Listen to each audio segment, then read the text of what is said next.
There is a silence that comes after the last prayer, not the quiet of peace, but of absence.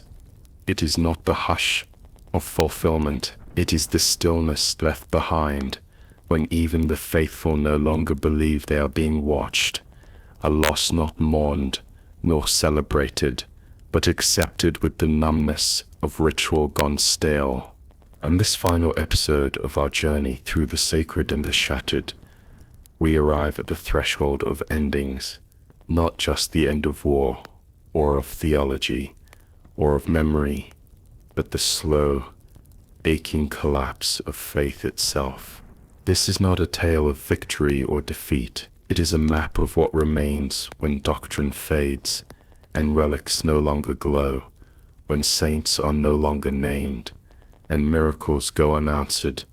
We follow the last pilgrims, those who have abandoned not only scripture, but the need for meaning. We hear the stories whispered in trenches and carved into cathedral ash of unlit altars and prayers too fragile to voice, and we listen to the world itself as it exhales belief, not with rage or grief, but with the weary resignation of a world too tired to ask for miracles, and a silence that belongs to both the divine and the forgotten.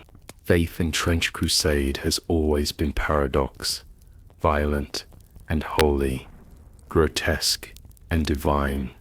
But here, at the edge of the war's memory, even paradox falls away. What remains is not clarity, but stillness. What waits is not salvation, but the possibility of release. This is the last pilgrimage, a journey not toward answers, but toward quiet. Even the relics have begun to fall quiet. A chalice once known to weep oil at dusk now sits dry and cold on its altar. The fingerbone of a saint, once warm to the touch, has faded to brittle dust. These small silences do not arrive with spectacle, but with stillness, like breath exhaled and never drawn again. The chalices have ceased to weep. The bones no longer thrum with borrowed grace. Cathedrals breathe dust instead of incense, and the trenches where once the devout died now lie still beneath skies that do not bother to part. The angels have stopped speaking. The demons no longer scream. Even the damned have grown reflective. There is something uniquely terrifying about a holy war that forgets why it was holy. When doctrine becomes habit and liturgy a reflex, when chaplains preach empty words only because their mouths still remember the shape of them, when worship becomes an echo and then the echo fades. This is the final atmosphere of belief, not its death, but its quiet undoing. In this episode, we trace not the collapse of a world, but the moment that follows collapse. We stand in the room after the cathedral has burned down. We sift through the ash for fragments, not to rebuild, but to understand what it was we were holding on to so tightly, and why in the end we let it go. The last pilgrimage is not a march. It is not a chant. It is a breath taken when there are no more hymns left to sing. Let us follow that breath and see where it leads. Perhaps it carries us to the place where relics are no longer worshipped, but buried, where saints are remembered not for their miracles, but for their silence. Perhaps it leads to a world beyond liturgy, where meaning is not dictated by doctrine, but shaped in the stillness between memories. We do not walk to remember. We walk because something within us insists on movement. even when there is nothing left to seek, and maybe that is faith too. What survives even when belief is gone, not triumphant, nor defiant, but quiet and inevitable, a ghost of devotion that lingers not because it is wanted, but because it cannot quite be erased.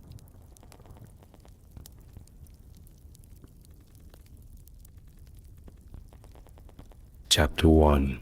Myths of Salvation. They do not march for victory anymore. They march because they must.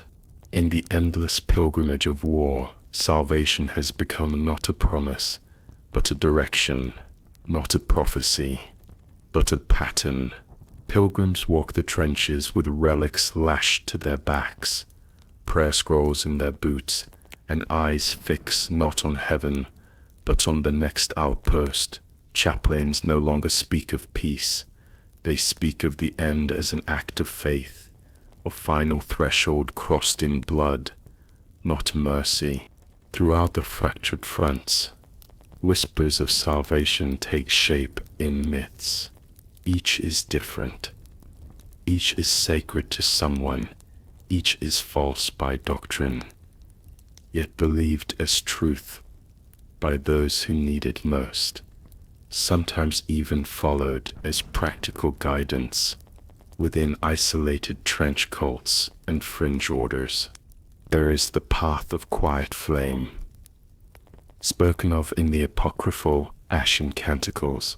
It tells of a saint who walks the battlefield barefoot, extinguishing suffering by word alone.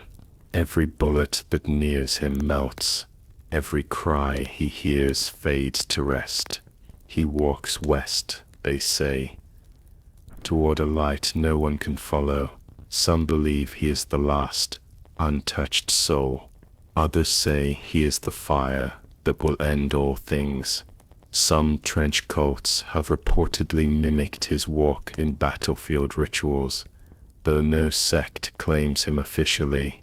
Another tale, held tightly by the cult of Seven Ashes, speaks of the Great Folding, a moment where all trenches collapse inward, like a wound healing shut. Those who reach the eye of the spiral, when it happens, will be unmade gently, without pain. They call this the merciful annihilation. Their sermons are quiet. Their chapels face inward. Their dead are buried in fetal positions, facing nothing. And then there is the myth of Saint Noel, recorded only in shattered liturgies and censored scrolls. Sources long considered apocryphal and unverified. She is said to offer not salvation, but erasure, a pilgrim who walks alone, collecting the names of the forgotten and burning them at every moonrise. When she has burned the last name, it is said, the war will end. No victory, no loss, just silence. These myths are not doctrine. They are not taught. They are passed like confessions, traded between breaths, remembered in blood. Every trench has its version, every faction its hope, each one shaped by a different longing. Release, peace, oblivion, or escape. In some regions, it is said that salvation can be bargained, not with gods, but with the war itself. It is believed by some, particularly among the relic scavenger sects, that the conflict is alive, conscious, and hungry for tribute. They bury sacred objects in ruined chapels, whispering prayers to the trenches themselves. When the ground does not collapse beneath them, they call it a blessing. One battalion, long since disbanded, once carried a relic known only as the final breath, a vial of air gathered at the moment of a saint's execution. They believed that to inhale it would release them from the war entirely. Some say they opened it together, one night beneath a quiet moon. Others say it was never opened, only stolen, and continues to circulate, waiting for the right lungs. Among the more radical sects are those who seek to create salvation, engineers who anoint their machines with blood and prayer, crafting what they call ascension engines, devices not to win the war, but to escape it. None have worked. Most explode. The few that activate are never seen again. It is unclear if they fail or succeed beyond reach. There are also myths that salvation has already happened. For someone else, that somewhere a final prayer was heard, and a sliver of peace was granted to a forgotten front or a single soul. These stories are not shared with hope, but with bitterness that the war continues here, only because someone else ended it there. The Hollow March, a ritual observed by isolated trench cults, involves walking a precise route through the no man's land under full silence. Each step corresponds to a forgotten name, each breath withheld in reverence. Those who complete the circuit are said to vanish without trace. Whether they ascend, disintegrate, or are claimed by something else is unknown, but the ritual is still repeated and still unfinished. There is a confirmed historical account of the Caldera pilgrimage, in which an entire division attempted to reach what was believed to be the original site of the first shard. Over the course of 3 months, the division lost all communication, navigational coherence, and eventually all chain of command. Survivors who returned, fewer than 20, claimed that the sky folded inwards, and that they were touched by something that unspoke their fear. These survivors now serve in the mutist orders of the Wounded Gospel. The Caldera site remains a sacred exclusion zone, marked only by scorched scripture in the soil and relic trees bent toward an unseen horizon. It is whispered, though never confirmed, and clearly outside accepted doctrine, that among the Iron Saints there exists a sealed vault beneath a mobile cathedral known only to high ordainers. Within lies the unopened gospel, a tome that is said to contain the final prayer, the one that ends all conflict. The vault is guarded day and night, and no one is allowed within 3 layers of its sanctum. Some say the prayer cannot be read without unraveling the soul. Others say it is blank, and that the silence inside it is the answer. There are lesser myths too, small salvations, the healing breath of the 100th Psalm whispered into the ear of a dying soldier, the shattered glass, a relic said to reflect not your face, but your peace, the one-way blessing, a chaplain's benediction offered only once, always at random, always irreversible. Some of these are proven fakes, others are accepted without evidence. Faith, like the war, requires little proof, only repetition and ritual.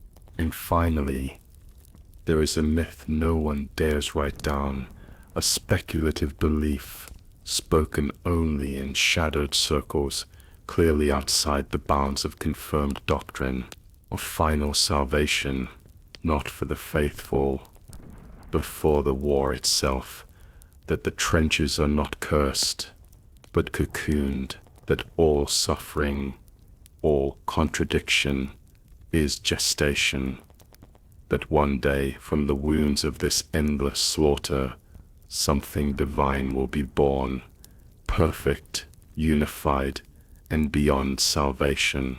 Those who believe this do not pray, they bleed in silence and call it worship, and still they march, not because they believe, but because they must. The war does not end, but myths tell us what it might feel like if it did. In the trenches, salvation is a direction, not a destination, a flicker in the fog, a lie repeated until it feels like warmth, a word that outlives its meaning. They do not march for victory. They march to remember how to walk away.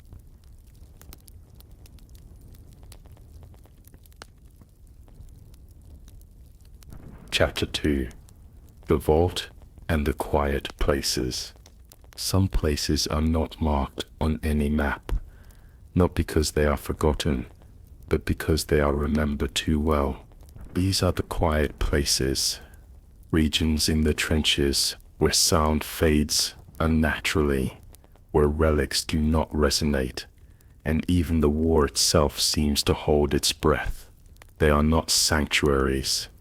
They are not safe. They are absences in the fabric of conflict, folds in reality where doctrine unravels and miracles go to die. The vaults, by contrast, are constructed intentional, fortified, and shrouded in secrecy. Each faction claims to have one. Some are buried beneath cathedrals. Others are hidden in moving fortresses that crawl through the mud on tracks of consecrated iron.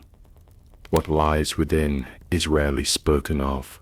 A single psalm, rewritten 1,000 times, a finger bone that does not decay, a page that cannot be opened.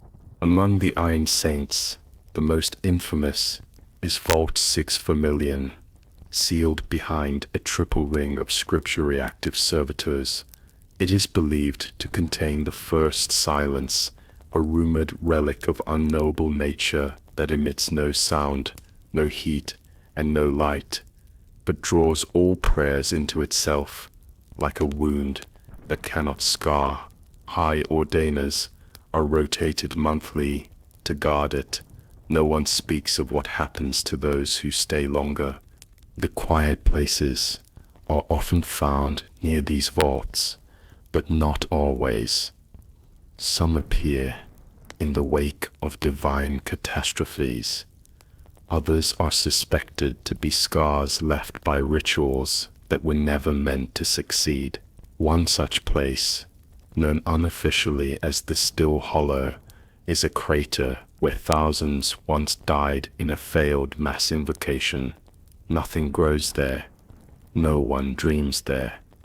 Time is uncertain at its edges. Watches stop. Breath feels too loud. Chaplain cartographers mark the quiet places with coded symbol circles that, while widely used, are informal and not recognized by formal doctrine, with no center, ink that fades within days. Some are treated as holy, others are avoided at all cost, but all are watched, always. What these places share is a sense of pause, not one formally recognized by doctrine, but a shared impression among pilgrims and clerics alike. Peace, but interruption, as if the war itself must occasionally forget its rhythm, as if faith must sometimes go quiet to survive its own echo. It is in these moments of stillness that pilgrims speak of a different kind of salvation. Not escape, not victory, but understanding. A place where the war is held at bay, not by force, but by reverence for silence. Some kneel there, others run, and there are vaults that do not belong to any known faction. Mythic structures with undocumented origins, often cited in fringe records, but never officially recognized. Sealed chapels with no sigils, no script, no guards, found in trenches no longer listed. Doors that bleed when touched, walls that hymn a psalm no chaplain can name. In these places, truth is not spoken, it is implied, and never twice the same. Pilgrims who enter do not return, or if they do, they speak only in gestures, eyes wide with meaning that never reaches the tongue. No formal investigations have been recorded, whether out of fear, doctrine, or design. These places are left undisturbed, and still, some search for these vaults, because deep inside each myth, behind every prayer, there is the hope that something has been hidden long enough to survive. Not victory, not salvation, but the memory of what faith looked like before it broke. Some archivists believe the quiet places are where failed prayers go. But every unanswered plea, every shattered relic, gathers in stillness until it changes the ground itself. One well-marked apocryphal fragment from a lost writ of the wounded gospel speaks of hymns that rot, buried too deep for grace to reach. It is not clear whether this is poetry or warning. There is a trench in the northern mire, known only as Mute's Vale. Its walls are carved with devotional glyphs, yet no record exists of who built them. Chaplains who enter emerge shaken, unwilling to explain what they saw. The veil does not appear on any updated tactical chart, yet it is never abandoned. Supply caravans leave food at its edges, a tradition whose purpose remains unclear, believed by some to be a gesture of reverence, by others a precaution rooted in fear or superstition. Someone or something still eats there. Occasionally, factions attempt to weaponize the quiet places. While no formal bans are known, several major sects have condemned such efforts as sacrilege, warning that silence, once provoked, cannot be trusted. To build bastions near them, believing that silence might shield them from the madness. These efforts fail. The quiet cannot be controlled. It slips through scripture, dulls sanctified steel, erodes even consecrated stone. A few vaults have been repurposed into command chapels, whether out of strategic desperation, theological intent, or misguided sanctification is unknown. Most are abandoned soon after, the sermons within becoming echoes of themselves. The war moves, but the quiet places remain, and in their stillness, there is something that listens. There are rumors, always rumors, of a vault beneath the eastern trenches that predates the divergence. One report, dismissed as hallucination, describes a spiral staircase carved into petrified bone, an image often dismissed as apocryphal rumor, lacking verification or doctrinal reference. Descending from miles, the scout who submitted the record died 3 days later, tongue split into 7 strands. His last words were a riddle. The silence speaks only when believed. Even among the most hardened battalions, there are rituals for passing near quiet places. Soldiers remove their helmets. Some carry bells to ring at the edge, a last sound in defiance. Others cross themselves with mud instead of ash. It is not about fear, it is about recognition that something old waits beneath the stillness, and watching it requires reverence. It is not always clear if the vaults are built to keep something safe or to keep something buried, and still they are built, driven by doctrine, desperation, or some quiet hope that not all vaults are meant to seal things in, and still they are sealed, and still they are watched. In one recorded incident, A frontline medic reported finding a field hospital enveloped by silence. Dozens of patients lay unmoving, unbreathing, unbleeding, but still warm. The medical equipment ticked normally. The lights flickered. No wounds had closed, but none progressed. He left, marked his coordinates, and returned the next day with reinforcements. The site was gone. Only a divot in the mud remained, and a single scalpel embedded upright in the ground, unlisted in official records, presumed anecdotal by the archivists, etched with a phrase in an unknown language. No translation has ever been confirmed. Such events are not isolated. When they are reported at all, they are logged under classifications that mean nothing to the soldiers.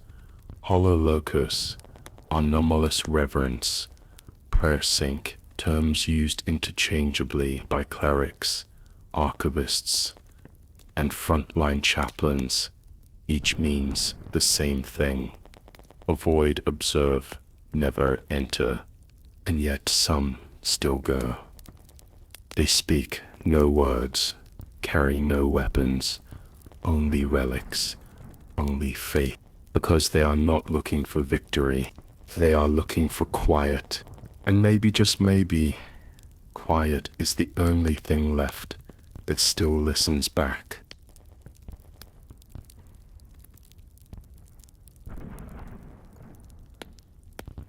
Chapter 3. The Last War. They say the last war has already begun. They say it never did. The last war is not a battle, not a campaign, not even a front. It is a condition, a saturation point. It is the moment when conflict becomes the only shape the world can remember. No one knows where it started. No one agrees if it will ever end.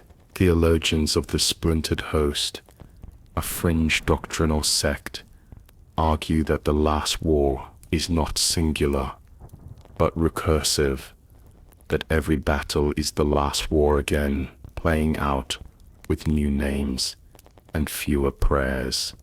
What sets it apart is not scale, but meaning. Wars before this one had purpose. The last war is self-aware. It feeds on the memory of reasons. It mutates doctrine faster than it can be canonized. It absorbs hope and recycles it as fuel. Some say the last war began the moment Jerusalem fell, not to an enemy, but to silence. Others trace it to the collapse of the second heaven, when even the angels stopped speaking scripture. Some whisper it began in the trenches themselves, where time first forgot how to count, and maps started lying. Official histories disagree, which is to say, all are accepted, and none are believed. What is known is that the last war does not escalate. It deepens. Trenches are not dug. They appear. Strategies are not made. They are inherited, passed like relics from dead commanders to dying disciples. Orders become scripture. Ammunition becomes liturgy. Victory becomes irrelevant. Some factions believe that to acknowledge the last war is to prolong it. They forbid the phrase, replacing it with euphemisms, the long vigil, the sacred interval, or simply the front. Others have embraced it entirely, rewriting their creeds to center the last war, among them the Black Grail and the Order of the Last Benediction, who preach that every moment of combat is a step toward divine ascension as the culmination of all faith. These war priests believe they are not fighting for land or survival, but for the war itself, for its continuance, its purification, its perfection. The battlefield reflects this shift. Once disputed zones are now preserved like relics. Barrages are timed to hymns.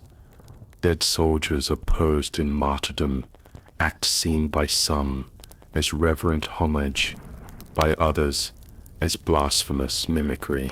The perception varies wildly across sects, with certain orders blessing the practice, while others refuse to tread such ground.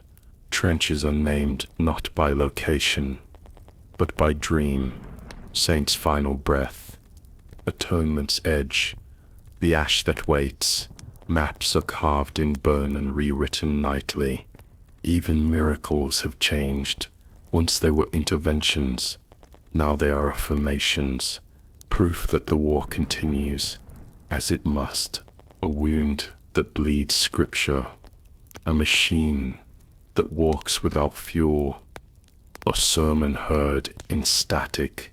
No one asks why, only whether it still aligns with pattern. And still, the war does not end, because in the last war, endings are heresies. To speak of peace is to summon contradiction, a taboo not formally codified in doctrine, but deeply embedded in the culture of the trenches. To plan for after is to court excommunication. In some cults, the word future is considered blasphemous. In others, hope is rationed like munitions, used sparingly, stored under lock, and burned when contaminated. The longer the war stretches, the more it rewrites its participants. Language shifts, memory stutters. Veterans begin to forget what came before, not just events, but sensations, the feel of stillness, the absence of gunfire, the sound of a night without scripture. Some do not believe these things ever existed, and those who do remember do so as if recalling someone else's life. The last war does not seek victory, it seeks permanence, and it is winning. There are rumors, always rumors, of trenches where the war has become entirely symbolic. No bullets, no blades, just postures, chants, processions, ritualized offensives, where soldiers bleed without injury, die without wounds, rise without reason. Chaplains call these sectors liturgical anomalies. Scholars call them impossible, but they are marked on sacred maps in red ink and folded corners. Some say they are places where war becomes prayer. Others say they are places where prayer becomes war. Theologians debate whether the last war is an expression of divine will or its corruption. Some claim it is the culmination of prophecy, an eternal conflict that purifies belief by testing it in blood. Others insist it is the failure of prophecy, the collapse of a divine plan stretched too thin. No consensus is reached, none is expected. The debate itself is ritual, and amid all of it, the soldiers keep fighting, not to win, but to continue. Entire generations are born in the trenches now, children raised by the doctrine of fire, a battlefield-born theology, rather than a formalized doctrine, trained to chant before they can walk. Some are initiated before they are named, marked with ash and rust. They never learn the word before. Their liturgies speak only of the now and the next. Chaplains teach them how to kneel under artillery, how to pray with empty guns. There are whispered rumors of the lamb regiments, battalions composed solely of the unblooded, sent into hopeless offensives as offerings, not for strategy, but for memory. Their deaths are not recorded in ledgers, but in stained glass. And still, the last war deepens. It is said that somewhere beyond the known trenches lies the quiet offensive, a campaign waged without weapons or sound. Entire platoons kneel in the mire, unmoving, unspeaking, facing the enemy lines, not with aggression, but with devotion. What happens when they reach the other side is unknown. They have no banners, no names, only the silence between scriptures. Whether this is myth or madness no longer matters. The last war does not need belief, only participation. There are chaplains who have ceased to speak entirely, their sermons reduced to gestures, their scripture scrawled on the inside of their armor. They march with their congregations through ruined cathedrals, their silence louder than any anthem. Some call them relics in motion, others say they are dead already. Vessels for the war's memory, emptied of all but purpose. Some squads now replace their standard bearers with reliquaries of bone, carried into battle as if to remind the enemy that even death has hierarchy. In the trenches where these relics fall, others are sent to retrieve them, not as an act of mourning, but as a ritual of both liturgical devotion and battlefield necessity. To mourn but to place them again in formation. Even relics, it seems, must march, and through it all, a question festers, unspoken but ever present. If the last war ends, what will remain? Chapter 4. Prophets and Cycles. There have always been prophets in the trenches. Chapter 4. Prophets and Cycles. There have always been prophets in the trenches. Some are born there. Others arrive from elsewhere, drawn by visions, compulsions, or madness. None are welcomed. Prophets are disruptions, fractures in the careful order of war. They speak not of orders, but of endings, not of victory, but of recurrence. They speak in riddles, contradictions, flame. Many are executed. More are canonized posthumously. A few disappear before judgment can be rendered, leaving only scorched relics and sermons that refuse to decay. Prophets speak in cycles, because the war moves in circles. Offensives loop, front lines fold. History repeats, not as metaphor, but as pattern. Some trenches have been fought over for centuries without shifting by more than a meter. Whole battalions report visions of battles they have not yet fought. Soldiers recognize each other before they meet. There is a doctrine, unofficial but widely accepted, called the Spiral of Saints. Though not traced to any one sect, it is believed to have emerged organically across multiple fronts, passed through shared vision, liturgy, and trench-borne repetition. It suggests that each war is a reflection of the one before it, and each prophet is the echo of another, doomed to walk the same ground, speak the same warnings, and die in the same way. Some cycles are tightly wound, a skirmish that replays every 3 days with identical casualties. Others stretch across generations. The longer the cycle, the more sacred its repetition becomes. Chaplains anoint the mud with blood and salt to ensure the loop continues unbroken. It is not about understanding, it is about resonance. And in the center of every cycle, there is a prophet, named or nameless, alive or not, whose voice lingers like smoke long after it has stopped speaking. There are vaults dedicated solely to storing prophetic fragments, torn scripture, burned recordings, rusted helmets, etched with verses no one remembers writing.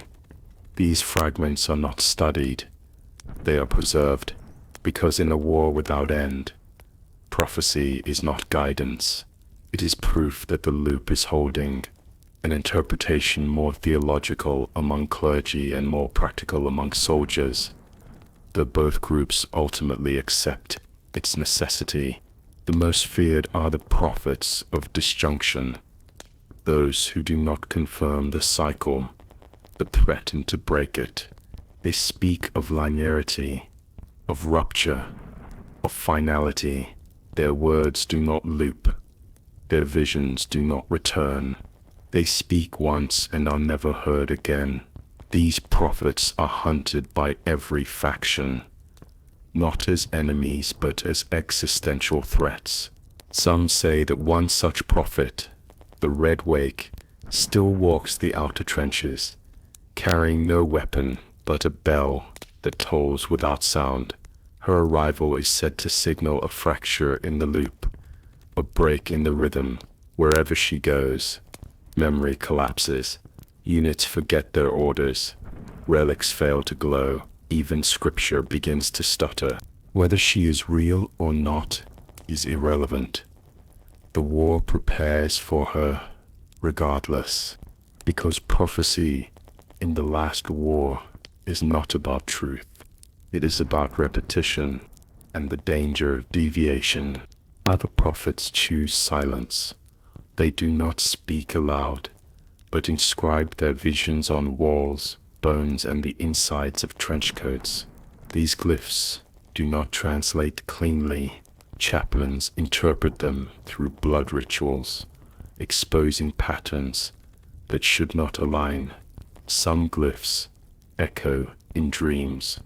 Others appear on unrelated relics, carved by no hand. It is believed some of these silent prophets are still alive, an idea held mostly by frontline chaplains and small trench coats, wandering behind the front, leaving sigils like breadcrumbs for a future that has already happened.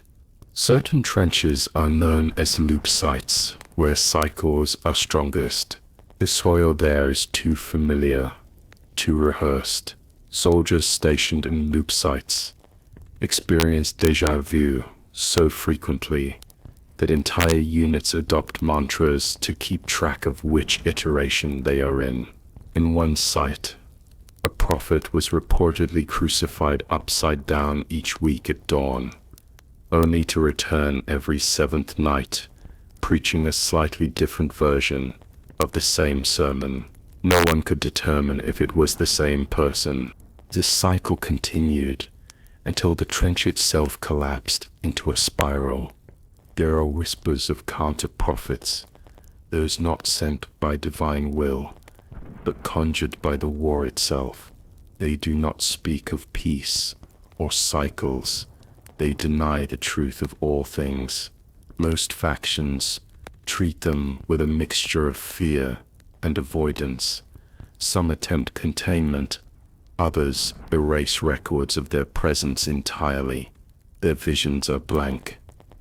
Their sermons end in static. Where they walk, prophecies unravel, not from violence, but from forgetfulness. No one remembers their names, only the gaps they leave behind. And yet, even in these voids, new prophets rise, because prophecy in the last war is not a path, it is a pattern that cannot stop. Some factions preserve their prophets in reliquary tanks, suspended in sacred fluids, their mouths stitched shut with scripture thread. They are not consulted, they are revered. It is believed that they continue to dream beneath the surface, speaking to the loop itself. In one cathedral temple, a prophet's preserved eyelids flutter every 7 hours. Each blink is catalogued, interpreted, and recited by an order of blind monks, a practice unique to their cathedral, though some fringe orders have begun mimicking the rite in hopes of finding patterns of their own, who have never known silence. And still, the patterns repeat. Entire offensives have been launched to recover a single phrase, uttered by a long-dead prophet.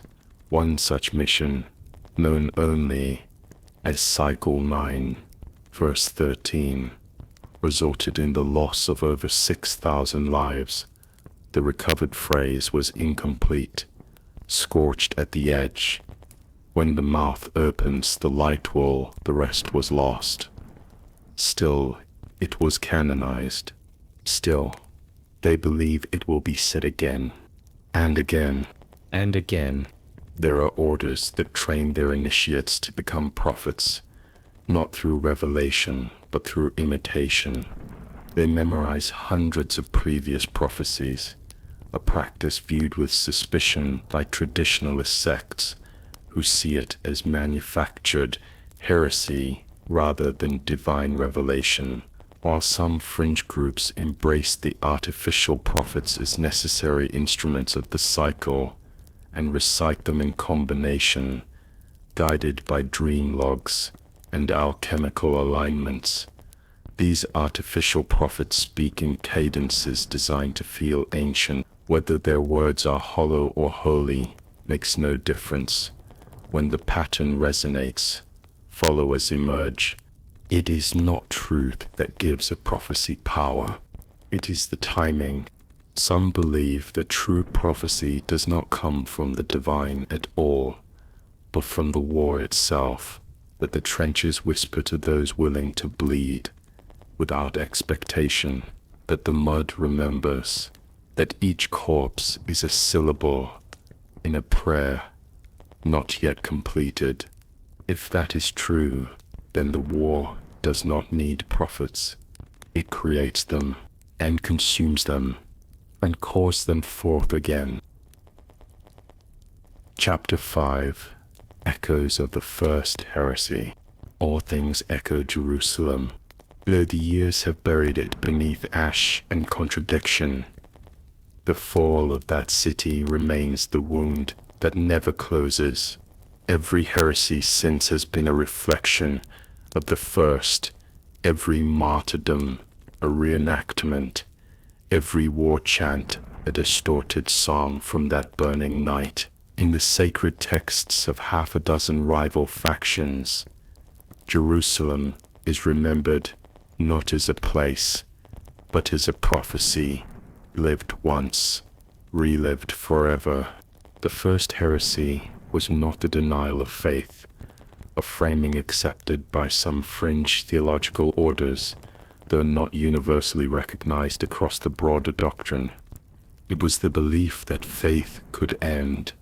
When the golden banners fell, and the relic vaults cracked open, when angels bled on stone steps and prayers turned to screams, there were still those who believed the war would stop, that something would intervene, that a new revelation would rewrite the ending. It never came. Instead, doctrine shattered, orders turned inward, the trenches opened like graves, and belief began to feed on itself. To speak of the first heresy now is dangerous. Among the Iron Saints, it is punishable by blindfold and exile, a punishment rooted more in cultural practice than in any formal doctrine, though no cleric has openly questioned it in generations. In the hollow choirs, it is sung nightly. In the wound-marked orders, it is debated openly, ritualized as part of their liturgy. For them, heresy is not deviation, it is tradition. Still, echoes remain. Entire war bands paint their armor in the colors said to have flown above the fallen gates. There are chants derived from fragments of sermons spoken in the final hours of the siege. Some factions claim direct lineage from the defenders, though few of these claims are formally recognized, and many are quietly contested or dismissed within the broader ecclesiastical hierarchy. Others swear they descend from the heretics. The truth is unknowable. The archives are lost.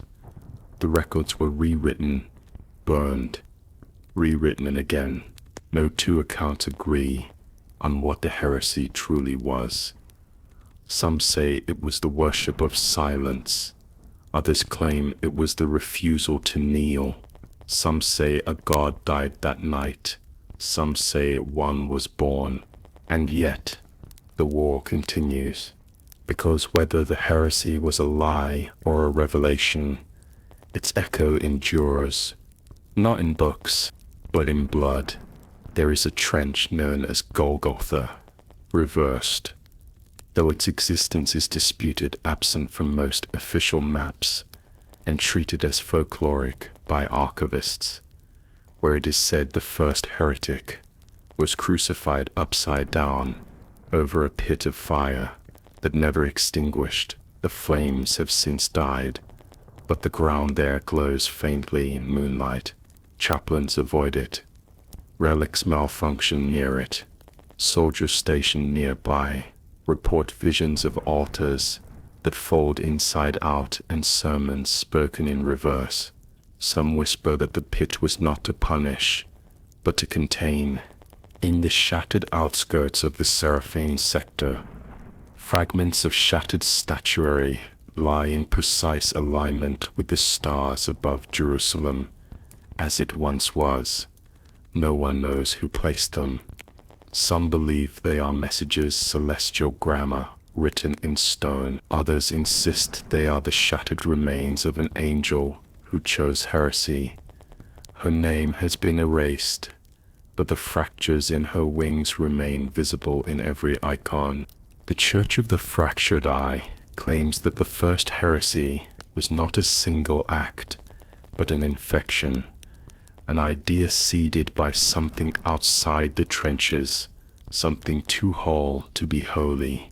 They keep their sermons brief, their sacraments incomplete, their scripture open-ended. In their vaults there is a blade etched with the phrase, "He died knowing too much." No one knows who he is. The war does not ask. There are battle hymns that reference a last breath taken beneath a weeping wall. No one agrees which wall. No one agrees whose breath. Yet the hymn persists, appearing in different forms across distant factions. Always the same rhythm, always the same final line. And the silence did not weep with him. Some archivists claim this is the true echo, the first heresy's last moment, preserved not in text or relic, but in rhythm. A handful of relics are suspected to originate from the siege itself, though most have been re-sanctified, renamed, or deliberately stripped of origin.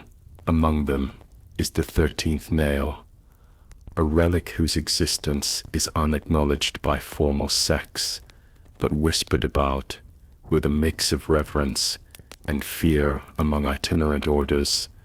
A rusted shard said to never fully settle in its reliquary. It rattles like breath, no matter how tightly sealed, carried only by the penitent marchers. It is brought forward once each decade and held in silence until the carrier's heart stops. Then it is passed on. No sermon accompanies the rite, because no words remain from that night, only echoes, and echoes cannot save. Other relics are rumored to defy even the rites of consecration. One such item, the ashen plate, is a blackened tablet that absorbs all ink and blood placed upon it. Found buried beneath the ruins of an unnamed chapel, its surface remains perfectly cold and smooth.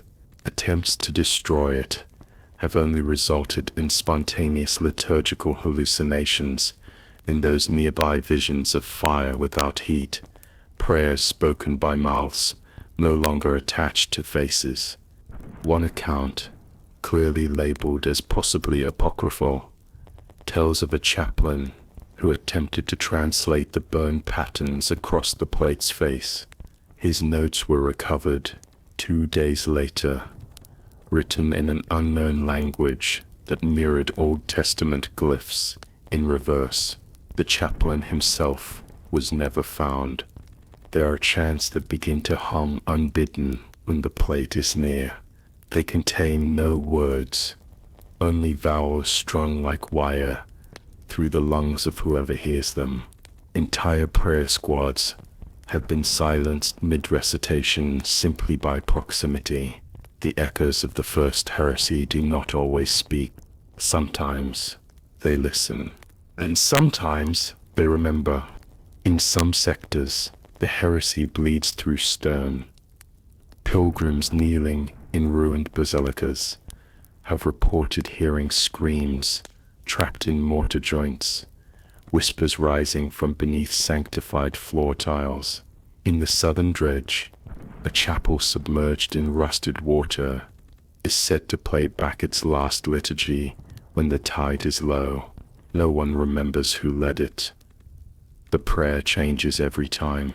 A recent relic discovered in the husk of a shattered command pulpit, designated only item when revoked, emits bursts of radiant heat when lies are spoken nearby. It does not distinguish between enemy deception and sacred contradiction. It has since been sealed in a triple-warded reliquary, guarded not by theologians, but executioners. Whatever the first heresy was, it still responds. It is not passive. It is not done. It waits, and when the silence thins again, it may not echo. It may answer.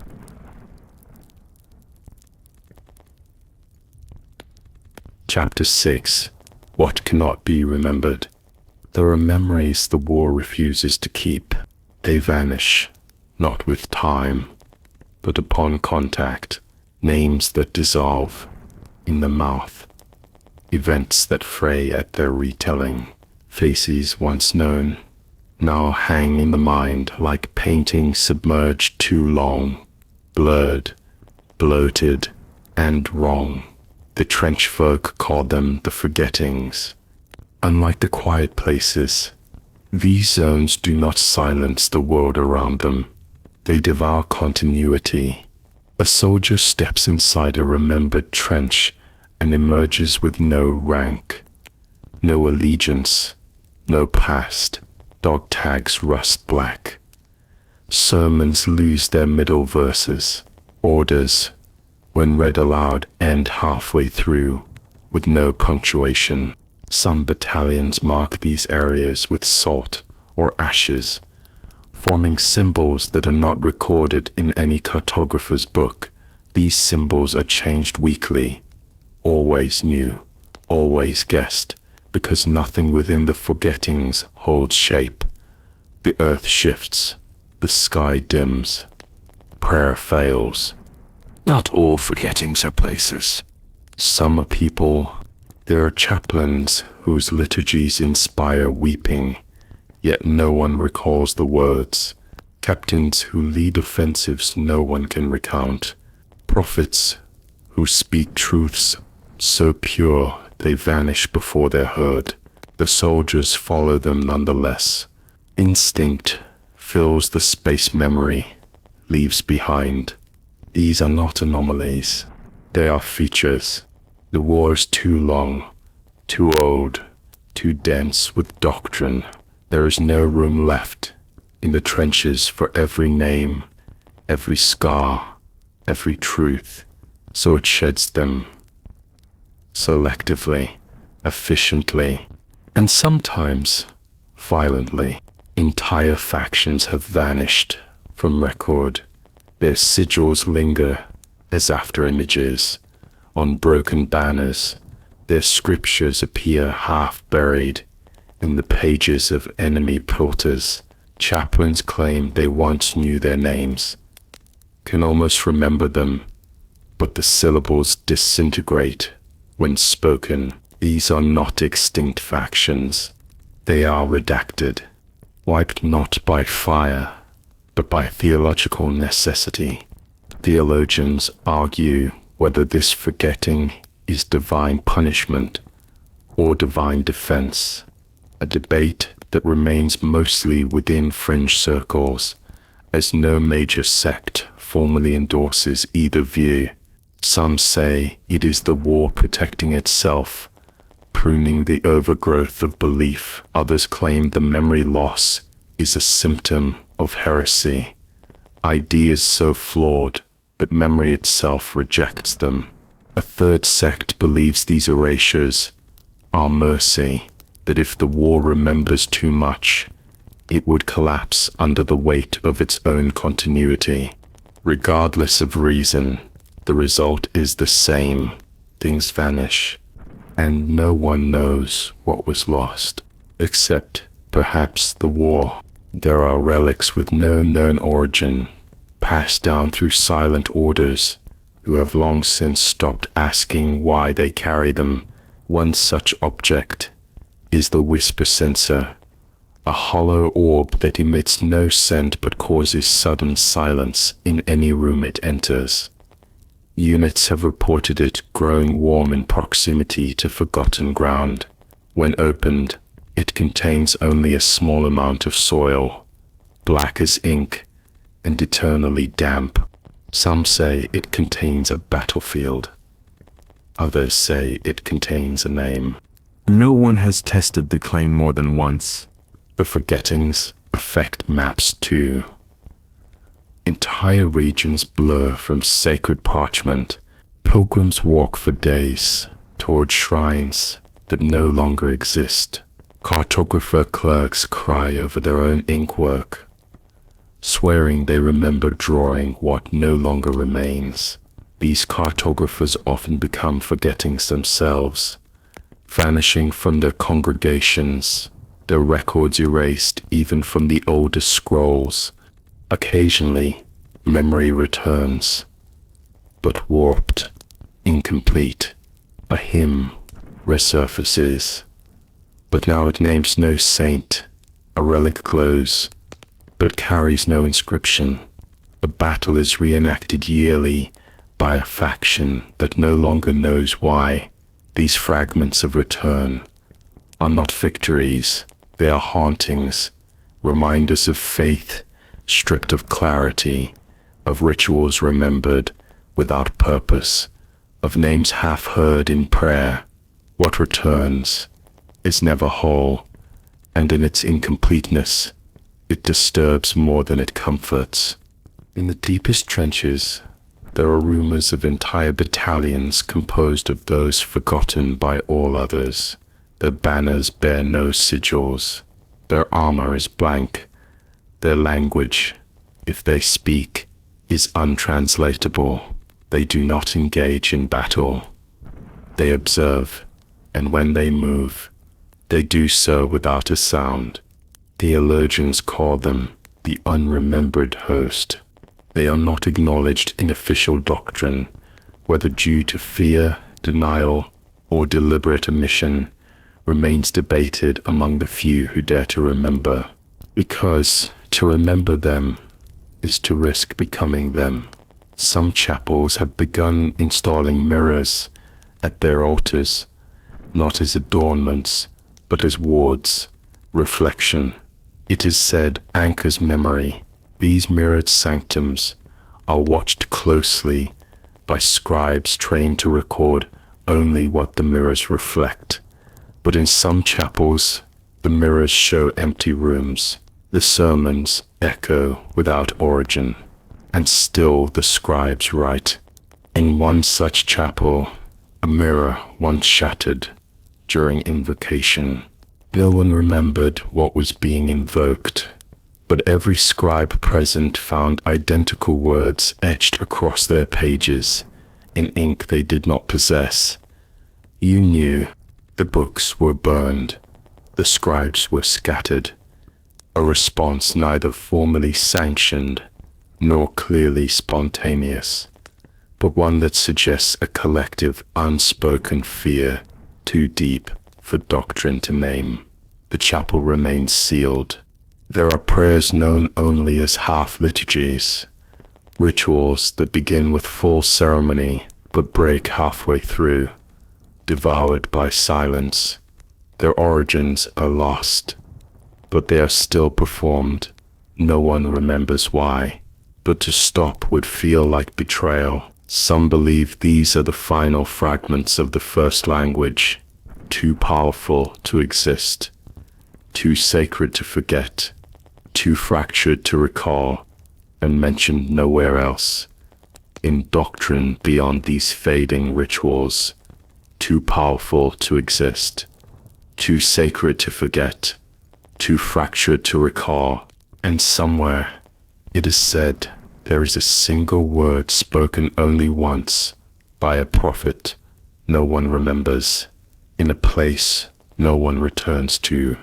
The war has tried to forget that word, a belief held by certain trench cults and speculative theologians who speak of the war as a living, self-editing entity. Whether this is metaphor or truth remains unresolved, but the language has taken hold in liturgy and fear alike. But it hasn't succeeded, not entirely, not yet.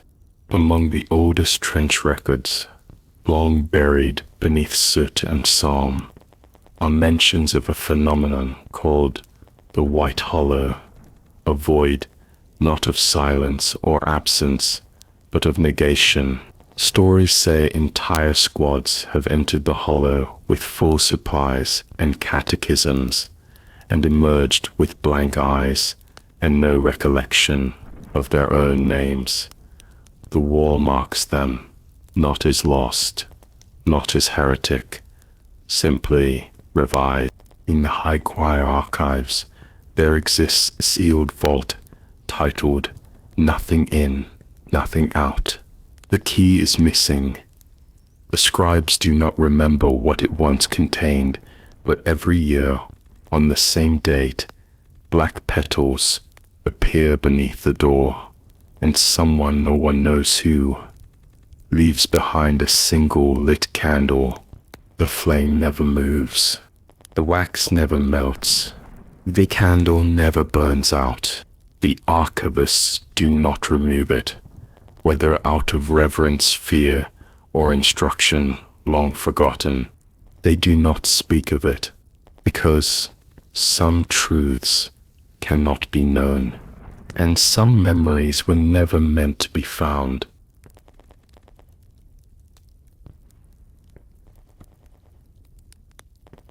Chapter 7. What cannot be forgotten. Some truths refuse erasure. They carve themselves into the flesh of the faithful, return in dreams no doctrine can cleanse, linger in the air like the ozone bite before divine wrath. They are not taught, they are inherited, passed through blood and vision, and the muttered repetition of things that should not have been seen. These are not lessons. They are scars with memory etched in mind, spirit, and sometimes flesh, literal and metaphorical, both. Some bear burns without fire, marks that defy medicine, but cling to bone as though history itself left a bruise. They throb in silence, emerge in ritual, and ache at the edges of forgotten prayers. What they carry is not wisdom, but wait, the war forgets much, but some things remain. There are battles no one remembers beginning, yet everyone remembers ending. Entire regiments share identical recollections of screams in the dark, of suns that blinked twice, of hymns sung backward during victory processions. These memories are unmoored from time and location, yet they persist, and when they are spoken aloud, the air grows heavy, as if the war itself leans in to listen. There are songs hummed by soldiers who don't know the words, melodies that don't belong to any known liturgical source. Children born near the front murmur these tunes before they speak. Some say these are echoes of forgotten relics. Others claim they are lullabies from battles yet to happen. Chaplains try to transcribe them, but the notes refuse consistency, shifting from ear to ear. Others say these melodies are not songs at all, but warnings, an interpretation not formally acknowledged by any doctrine, but common among isolated monastery orders and frontline cults who treat music as a potential vector for divine intrusion. That every tone is a locked phrase in an ancient tongue, and when sung just right, they open things, rooms that were never there, wounds that never closed. One monastery forbids humming entirely within its walls, and its corridors are lined with wax to deaden resonance. No reason is given. One such event is known only as the Red Crossing. No map places it. Among the faithful, it exists in a strange theological gray space, treated as vision by some, myth by others, and by a few silent orders, as unspoken doctrine too dangerous to name aloud. No saint claims it, yet nearly every veteran of the front has dreamed of it. A river boiling with relics, skies torn open like scripture flayed, a voice repeating the phrase, "Do not look behind." Those who dream of the Red Crossing awake, changed, silent for days, reluctant to pray. Some burn their own relics, others vanish into pilgrimage. There are whispered stories of those who return after vanishing, their eyes red-ringed and their voices lost. Some come back unable to speak, others refuse to do so. All of them bear marks on their skin that no one can explain, sigils etched in patterns that resemble battlefield maps, but that lead to no place known.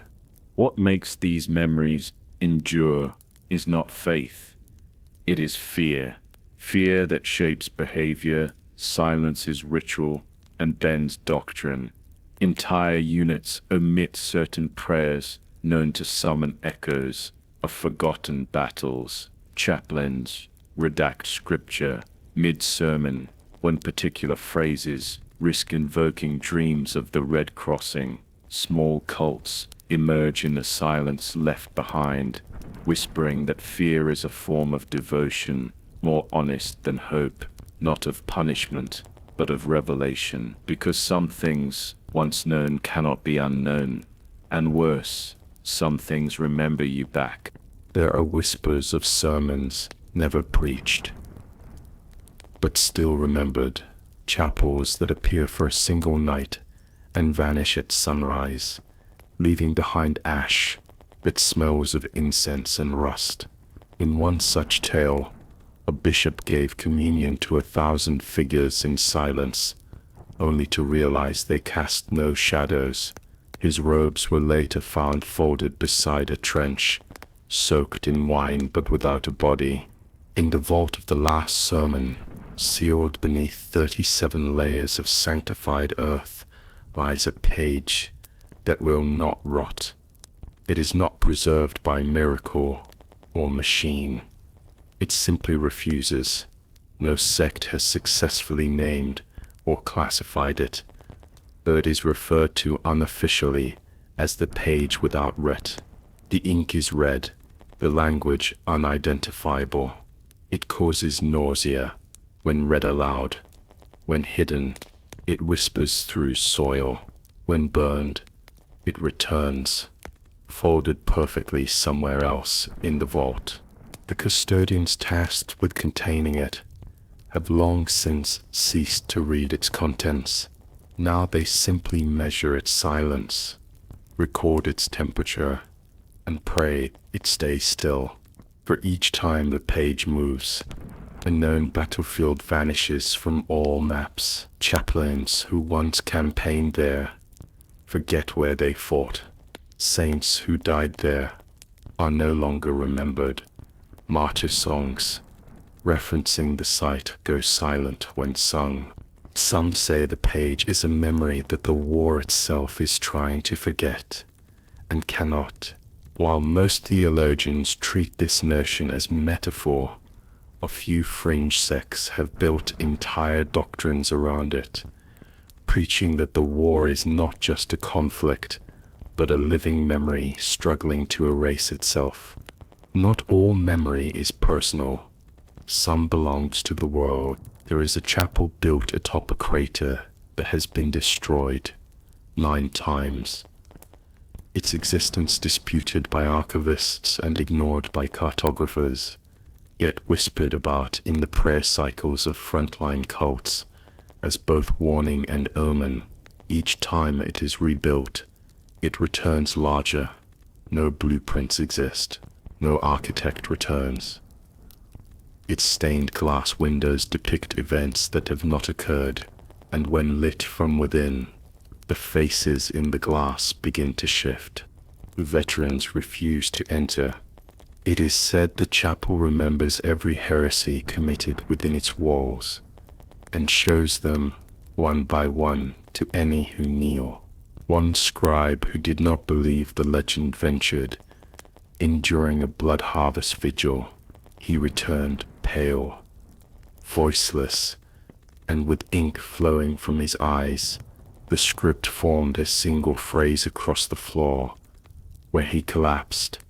We did this. He died 2 hours later. His body was left in the chapel. It vanished the next day. The chapel remained.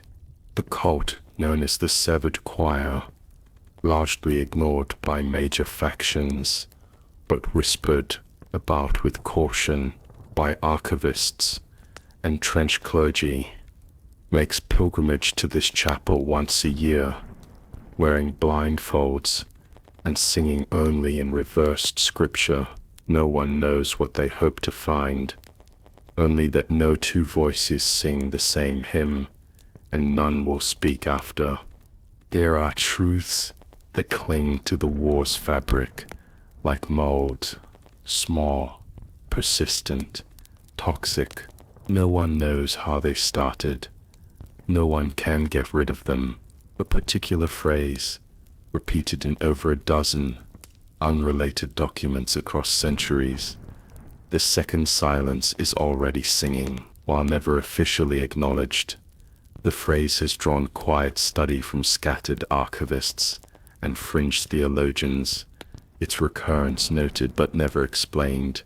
Some accounts suggest attempts have been made to erase or redact it, though these efforts seem inconsistent, allowing the phrase to spread unchecked in footnotes, dreams, and forgotten sermons across centuries. The second silence is already singing, while never officially acknowledged.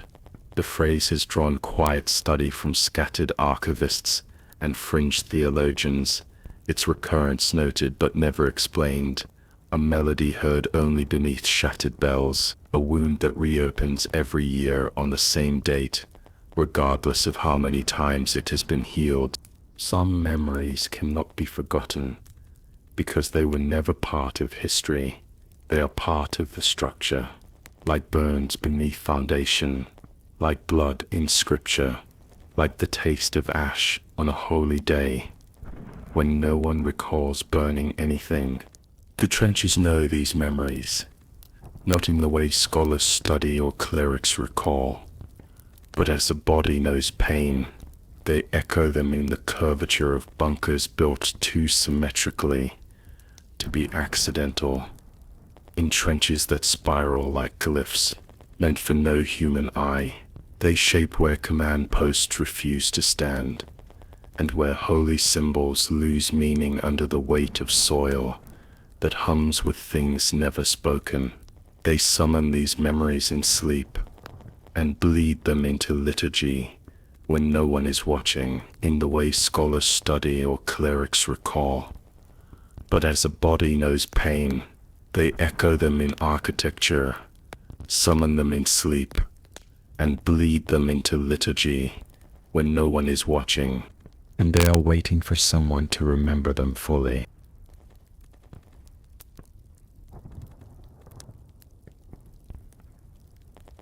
Chapter 8. The End of All. It does not end with fire, nor silence, nor even surrender. It ends in footsteps. Pilgrims still walk, Even now, across scorched valleys and hollowed cities, they move in lines too quiet for marching and too long for survival. They do not ask questions. They do not sing. Some have no mouths left with which to do either. They carry bones, books, shattered relics, or nothing at all. It is said that when you pass a true pilgrim of the last path, the sound is like dust sighing. They walk not toward salvation, but toward the shape of an ending, one not defined by death or triumph, but by spiritual surrender. It is a symbolic end, a slow erosion of belief, rather than a single cataclysm where purpose dissolves into motion and destination is a concept too worn to grasp. For their stories now, more whisper than sermon, of something called the final shrine, a place where prayer turns inward and devours itself, a door that opens only to faith already gone. No map marks its location. No saint claims to have found it, but cults have split, trying to interpret fragments said to name it. Some call it the Ashen Threshold, others the Unlit Altar. Most dare not name it at all. Naming is a form of belief, and that, more than anything, has become dangerous. It draws attention, invites memory, and risks awakening powers or truths better left dormant in a war defined by silence and erasure. To name something is to admit it still matters. There are battlefields where prayer is now forbidden, not by decree, but by consensus. Chaplains walk silently. Litanies are hummed without tone. Holy symbols are buried in trenches or inverted in quiet defiance. The war continues, but no one calls it holy anymore. Not allowed. Entire sects have gone still. Their texts remain, but their voices have ceased. No new saints are named. Miracles pass without comment. Where once pilgrims fought for relics, now they flee from them. In some quarters, belief is treated like a wound, bandaged, whispered over, and left to close in the dark. Or a new rite has emerged. Quiet denial. It is not written. It is not shared. It spreads like breath in winter, unseen, involuntary, and contagious. Whether adopted by intent or instinct, it moves among the faithful, as if carried in silence itself. It is not written. It is not shared, but across the fractured fronts of 1,000 theologies, it has begun to spread. A single breath, a glance at the sky, a prayer held and never spoken. In some places, it is accompanied by the breaking of a relic, an offering not to the divine, but to absence. The cults have not vanished, but they have changed. Some now wear veils, not of devotion, but of shame.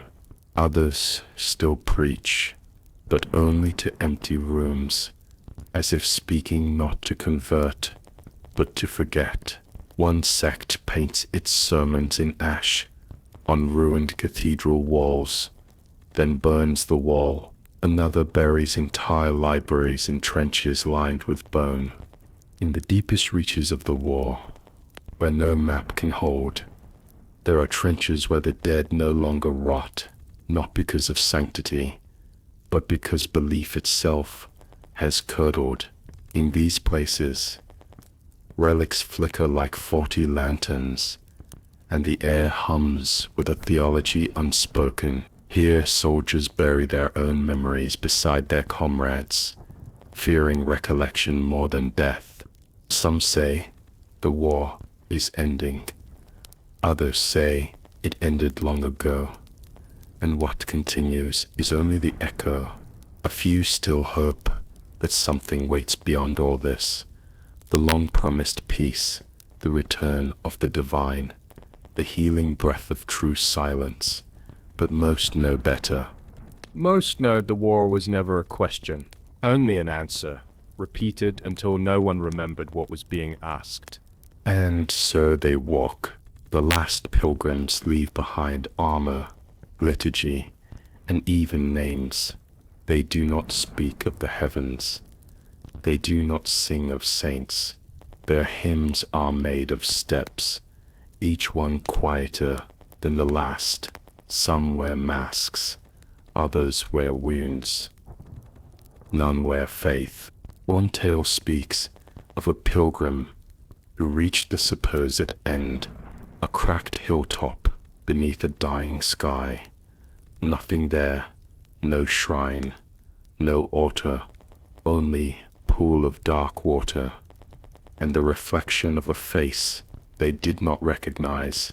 The pilgrim stepped into it. The pool did not ripple, neither did the wall.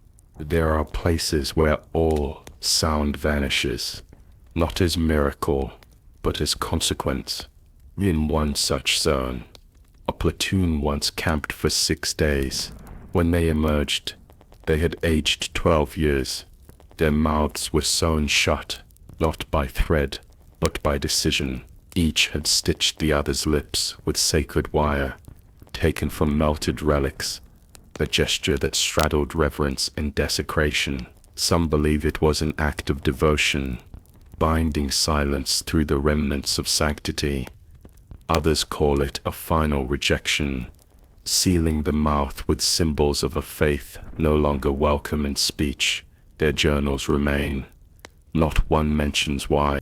In a forgotten quarter of the war, a forgotten sect built a church from broken artillery and confessionals sealed shut with rivets.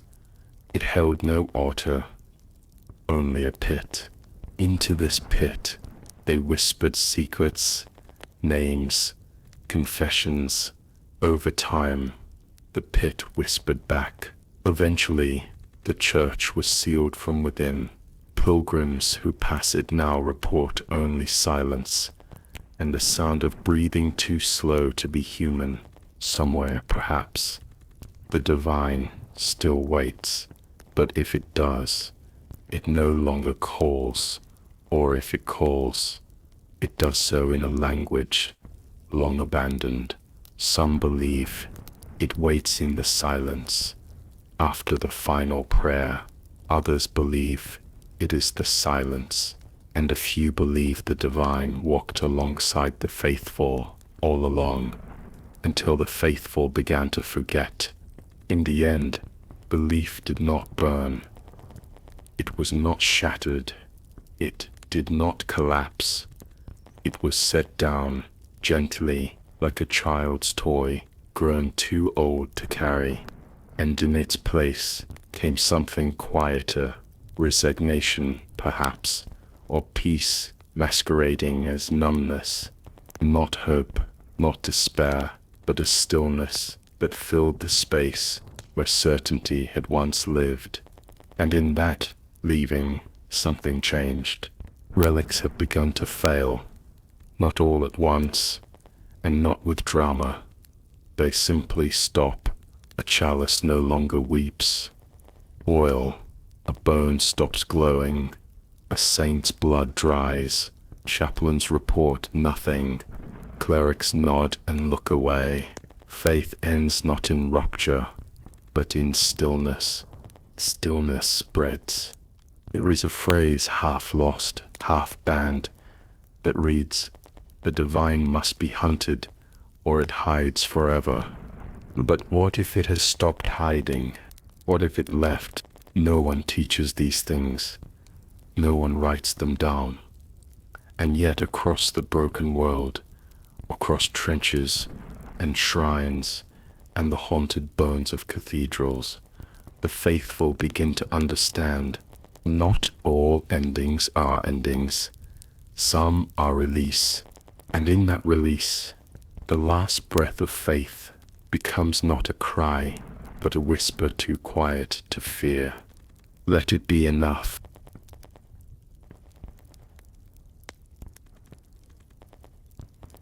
There is no revelation at the end. No final vision. No shining truth. Only the hush that follows the crumbling of words once believed to be eternal. Faith does not end in fire. It ends when the flame grows tired, when the oil runs out, when the prayer is whispered one last time, and no one is left to listen, nor care whether it is answered. This is where we leave the trench, not in triumph, nor in despair, but in acceptance. The relics are still, the hymns are silent, the saints are forgotten, or willingly set aside. The war, though it may continue, no longer believes itself sacred. We have followed pilgrims through ruin and revelation.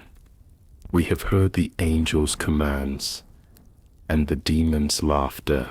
We have studied maps that move, and scriptures that rot, and relics that scream. We have listened to faith at its most violent and at its most vulnerable. And now, at the end of this long, quiet descent through sanctity and silence, we find ourselves in a world that no longer pretends to be holy. And yet, in that absence, something remains. Not a doctrine, not a prophecy, not even hope, just breath. The breath after belief. The kind you take when you lay something down, not to abandon it, but because you no longer need to carry it. This has been Trench Crusade, loretosleepto. May your night be still, may your sleep be quiet, and may your final prayer be gentle enough to forget.